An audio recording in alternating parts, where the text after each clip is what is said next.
Chères Auberçoises, chers Auberçois, chers amis, au nom du conseil municipal, je vous présente mes meilleurs vœux pour cette nouvelle année 2021, en espérant, bien entendu, qu'elle soit totalement différente de celle de l'année précédente.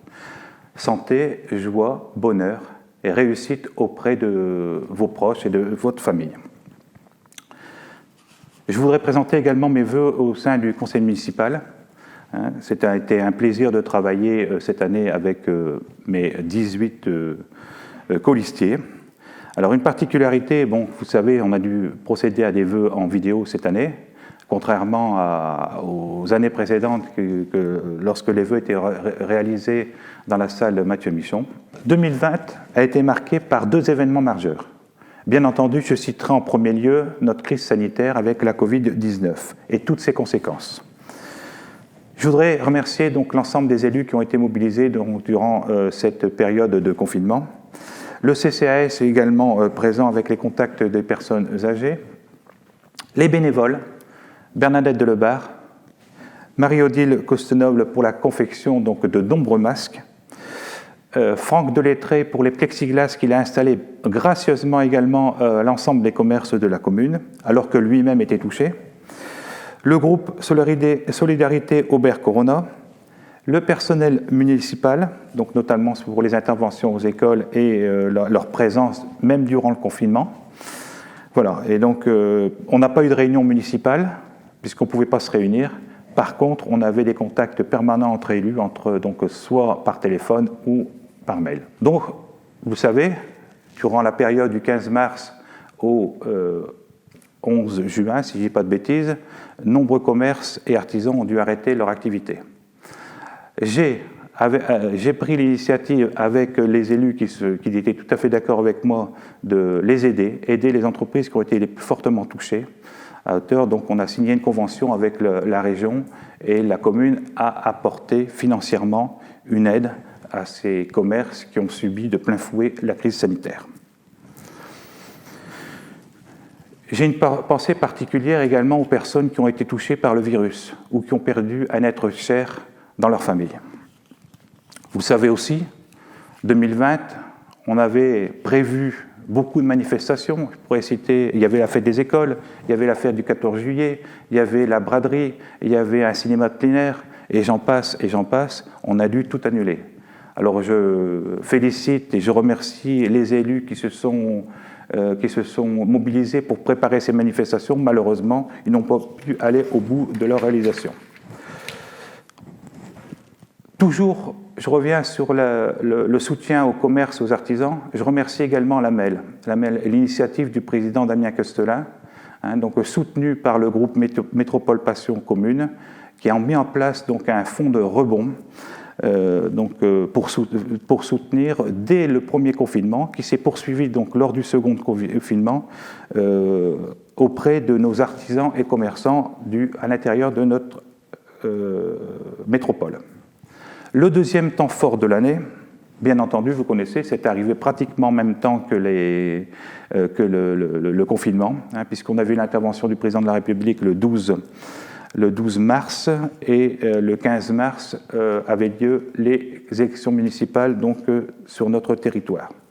Alors, bien entendu, il y a eu un impact sur la participation, puisque la participation nationale était de l'ordre de 44%. Or, sur notre commune, nous en étions à 55%, soit 11% de plus. Et je remercie une fois de plus les électeurs qui nous ont fait confiance, puisque vous étiez pratiquement 80% à nous soutenir lors de ces élections municipales. L'objectif, c'est bien sûr poursuivre notre ambition très forte donc, pour notre village, tout en maîtrisant notre fiscalité et les finances locales. J'ai un message de sympathie donc à l'ensemble de l'équipe et aux nouveaux que j'aurais aimé présenter aujourd'hui si on avait pu le faire en présentiel. Je vais parler un peu du personnel municipal, personnel administratif au niveau de la mairie qui était bien mobilisé aussi cette année 2020, le personnel technique et le personnel au niveau des écoles. Je saluerai, on a eu un petit changement cette année puisqu'on a une personne qui nous a rejoint au niveau du personnel technique, qui nous apporte entière satisfaction vu ses connaissances, notamment en entretien et diverses réparations au niveau du bâtiment, et une grande qualité d'encadrement auprès de ses collègues. Maintenant, je vais faire un bref retour en arrière sur les réalisations de cette année 2020, et ensuite je vais vous parler donc de ce qui est prévu donc, sur cette année 2021. Donc nous avons tout d'abord la rénovation donc, de la salle informatique à l'école du Bois-le-Val, dans l'ancienne médiathèque, un remplacement du chauffage des sanitaires au niveau de la salle Mathieu Michon, la fin des travaux engagés par la mairie au niveau du cabinet médical, puisqu'on a été intervenu au niveau du stationnement, l'éclairage public dans le village. Donc depuis 2018, nous avons engagé la rénovation totale de l'éclairage public, donc le passage à l'éclairage LED pour justement réduire la consommation électrique. On va réaliser une grosse économie. On a aussi rénové un peu la déco de Noël, puisqu'on avait un marché qui durait 3 ans, qu'on a renouvelé ici donc en 2020, et également une partie de rénovation donc par nos services techniques. Un aménagement, donc, une installation du système d'arrosage face à la mairie auprès de l'église, pour toujours gagner du temps au niveau du travail. Et bien sûr, une poursuite de la politique du fleurissement avec des nouvelles plantations réalisées en 2020 et prévues en 2021. Il y a eu également donc, des initiatives, peut-être peu, bien entendu, du fait de l'année, mais de la part du CMJ, notamment la balade propreté. Des travaux, la remise des offres plus récemment donc, des entreprises pour la réalisation des travaux donc, du foyer rural. Des travaux réalisés également par l'AMEL, la réalisation du 3e quai-bus sur la commune, la réalisation d'un piétonnier rue des Sablonnières et également un tapis de rénovation de la chaussée donc de la rue du Bourg. Je citerai également la fin des travaux de la station d'épuration qui se trouve dans la rue du Bois-le-Val à hauteur de à peu près 2 millions d'euros. Alors maintenant, une projection 2021. Je ne vais pas être plus long, mais les travaux seront beaucoup plus importants. Dans quelques semaines va démarrer le gros projet du mandat. La rénovation, la reconstruction du foyer rural, qui sera beaucoup plus important que celui qu'on avait aujourd'hui. Donc les travaux devraient démarrer vraisemblablement avant le 1er mars. Donc les travaux vont commencer par une démolition de l'ancien, puisque le nouveau sera reconstruit au même emplacement. La création de parking au niveau de la cascade et ensuite, après la réalisation du foyer, du parking qui sera créé également en façade. J'ai fortement insisté sur les finances, puisque j'ai toujours dit qu'on allait faire le foyer si on avait les capacités financières à le faire. On a sollicité des subventions, notamment au niveau de la DTR, la dotation d'équipement des territoires ruraux.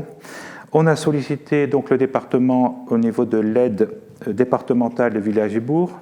Nous avons sollicité également la dotation de soutien à l'investissement local et un fonds de concours au niveau de la MEL. Alors aujourd'hui, nous avons déjà eu un premier retour favorable de la DETR pour la première tranche à hauteur de 200 000 euros et un retour également du département d'un montant de 300 000 euros qui a été accordé donc, il y a quelques mois. Donc je remercie également le département pour ce soutien aux communes. Bien entendu, donc, nous avons des fonds propres puisqu'on n'aura pas, bien entendu, 100% de subvention. Donc on aura des fonds propres et je pense qu'on aura recours au crédit vu les taux actuellement des emprunts bancaires. Et je précise aujourd'hui que la commune n'a aucun endettement à ce jour. D'autres travaux aussi prévus en 2021, l'aménagement de la mezzanine de la salle Michon. Cette mezzanine sera utilisée donc par les associations. Vous savez qu'on sera un peu perturbé, même beaucoup perturbé durant cette période de travaux, pendant 18 mois environ. Donc il faut pouvoir combler aider les associations à pouvoir utiliser d'autres salles. Donc nous allons aménager donc, cette mezzanine dans les toutes prochaines semaines.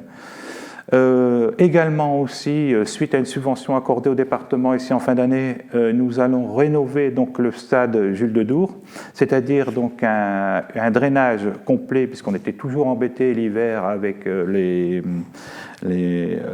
problèmes d'infiltration d'eau, donc un drainage complet au printemps et un réengazonnement. Alors il y a également donc un démarrage des études sur le futur pôle commercial qui sera réalisé autour de l'ancienne maison de la gare. Je précise aussi, pour votre information, les travaux de la construction de la nouvelle pharmacie, vont démarrer ici ces prochains jours. Donc voilà, bon courage donc pour ces travaux. Alors, sur l'urbanisme, sur le développement urbain, donc cette année sera aussi importante puisqu'il y aura la livraison donc, de 13 logements VEFA, donc en location-accession, donc certainement en deuxième semestre 2021, ainsi que le béguinage et des logements publics. Voilà, donc nous aurons une rencontre avec le bailleur social dans les tout prochains jours pour connaître l'avancée des travaux, mais je vous précise vraisemblablement deuxième partie de l'année. J'ai entendu parler d'une nouvelle association qui pourrait se créer, donc Terre au Vert. J'ai entendu parler aussi également donc d'un projet d'école du dehors. Donc aujourd'hui, on travaille toujours en classe, mais on parle justement d'évoluer et passer quelques heures à l'extérieur pour apprendre. J'ai également, ce qui est prévu, donc on en avait discuté dans notre programme, c'est la création d'un comité de jeunes ados. Donc c'est la mise en place d'un petit groupe qui travaillerait qui apporterait des idées dans notre commune et qui viendrait également sous forme d'un travail accompli dans la collectivité, et la collectivité pourrait compenser partiellement pour le paiement donc, du permis ou du BAFA. Enfin, pour conclure, chères Auberçoises, chers Auberçois, je vous souhaite une nouvelle fois une très bonne année, une meilleure année 2021. Je souhaite à ce qu'on sorte de cette crise le plus vite possible. On sait que ça ne sera pas pour tout de suite, mais j'ai bon espoir que dans le courant de l'année, on puisse aller dans le bon sens. Alors, je n'ai pas parlé des associations, ou très peu.